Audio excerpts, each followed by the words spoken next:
Oktoberfest mbërrin edhe në Shqipëri. Të veshur me kostume tradicionale bavareze dhe në ritmet e muzikës gjermane e zhvilluar mbrëmjen e së shtunës ceremonia e festës së birës.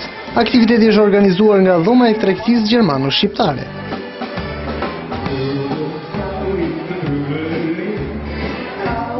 Në fest morën pjesë mbi 1000 të ftuar, mes të cilëve biznesmen shqiptar dhe gjerman si dhe përfaqësues të trupit diplomatik. Për disa ora ata janë argëtuar në ritmet e muzikës bavareze të alternuar me atë shqiptare.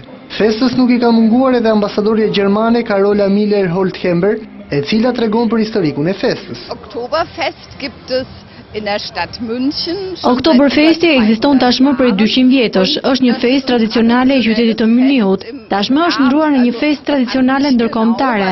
Mendoj që edhe në të ardhmen të organizohen Oktoberfesta të tjera. Kjo festë ka zanafillin e saj në 12 tetor të vitit 1810, ditën kur u martua princi bavarez Ludvik me princeshën Terezia.